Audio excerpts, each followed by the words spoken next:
Before entering a patient's room, it's important to look on the door for any precaution signs such as droplet, contact, airborne, or a standard. And this is going to be indicative for what you have to wear before going into the patient's room, such as a face mask, a gown. Hi, my name is Julia. I'm going to be the student nurse today. I came in because I'm going to be performing a head-to-toe assessment in which I will be inspecting, palpating, and auscultating with my stethoscope different parts of your body. Is this okay? Yes. Okay, first I'm going to wash my hands to prevent the spread of infection. And next you have to identify the patient with 2 patient identifiers as you're checking with their wristband. Can I have your full name and date of birth? Maylin Valdez on August 28th, 2002. Okay, perfect. So the patient matches her wristband. And next we'll be asking her some routine questions to assess her neurological status. Where you are right now? Yes, at the hospital. Okay. What's the reason for you being in the hospital today? For a checkup? Okay, do you know who the President of the United States is? Oh, no, sure. Okay, so the patient is awake, alert, and oriented ×4 to person, place, time, and situation. So the patient is calm, cool, and cooperative, and she's wearing clothes that are appropriate for climate. She's responding to my questions, indicating that she's understanding everything that I'm saying to her. Now I'll be doing the vital signs, so that includes the blood pressure, the temperature, the pulse oximetry, and checking the heart rate as well as respirations.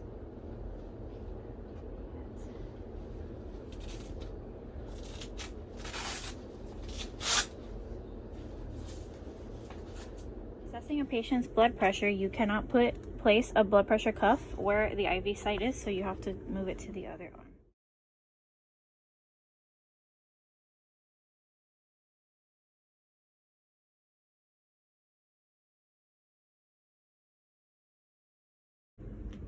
And we're going to be taking the temperature. Also be taking a patient's oxygen saturation with the pulse oximetry that you place on their finger opposite from the blood pressure cuff to get an accurate reading. And a normal oxygen saturation is 95 to 100%. Next, I'm going to be taking her pulse as well as her respirations that we'll be observing for 30 seconds each and multiplying them by 2 to get an accurate result. After taking the vital signs, you have to ask the 5th vital sign, which is pain.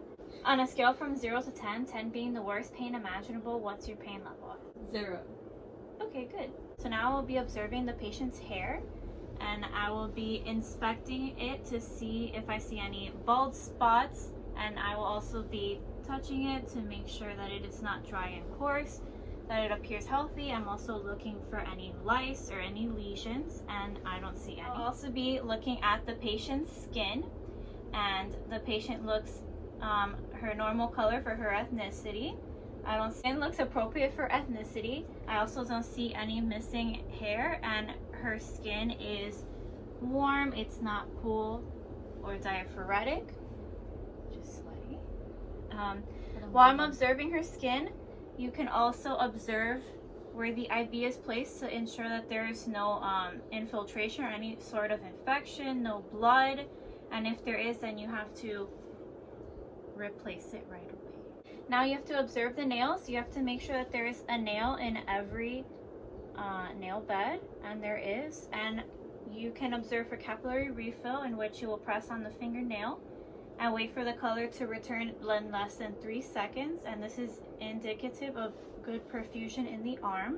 I'll also be doing the skin turgor test, pinching the skin to observe for tenting, and the norm is that it should go flat, and this is indicative of good hydration status. Observe the eyes. So yeah, you have to ask the patient, do you wear any glasses? No. Okay, so now I want you to look straight ahead, and I'm looking for a pupillary response. They should constrict when I shine the light over her eyes, and they do constrict. Now I want you to continue to look at the pen as I move it, and now I am doing the 6 cardinal fields of gaze. I'm using the H method. Okay, perfect. Now keep looking at the pen. Okay, and her pupils are equal, round, reactive, and accommodate to light. which is also called Perla. And now I will be observing the nose. I'm looking for any abnormal drainage. I'm looking for drainage. And I will also be assessing for patency. So if you could occlude one nostril and breathe out, and occlude the other nostril and breathe out. Okay, and now I have assessed for patency. I will also be observing the ears for any drainage. Are you having any problems hearing? No. Okay. And I don't see any drainage. And now I will be observing the mouth. I will be observing the mucous membranes to ensure that they're pink, which is indicating healthy, and to make sure that they're moist. And they are. Now I will be moving on to the cardiac assessment. And a part of the cardiac assessment, I will be observing for jugular vein distension, in which you would recline the patient and have them turn their head, and you are observing the neck veins to see if they're distended, and they're not. Okay, and a part of the cardiac assessment is also observing the carotid artery. So first you will palpate it one artery at a time. If you occlude both arteries at the same time, the patient could pass out. You will also be listening with your stethoscope. You'll also be listening with your stethoscope on the bell side.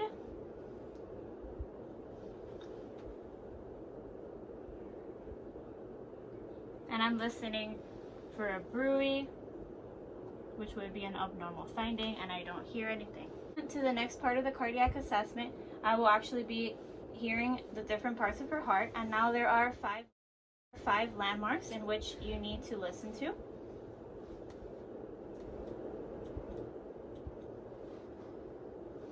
So the first landmark is the aortic, and then the pulmonic, Erb's point, tricuspid, and the mitral valve. And in the mitral valve, you also have to assess the apical pulse, in which you have to compare with the regular pulse for a full minute. Next, I'm going to be listening to her lungs. So first you listen to the lungs in the front, and then you ask the patient to sit up to listen to the lungs in the back. Every time I place my stethoscope on you, I want you to take a deep breath in and out.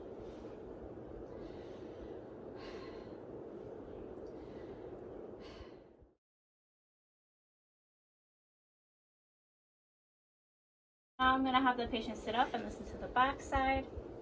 Same thing, every time I place my stethoscope on you, I want you to breathe in and out.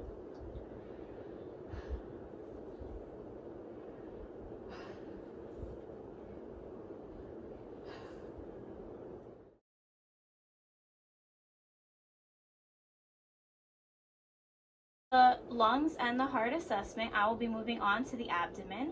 And there's a couple of questions you have to ask the patient. When was the last time you went to the bathroom to do number 2? Yesterday. When was the last time you went to the bathroom to do number 1? An hour ago. Okay.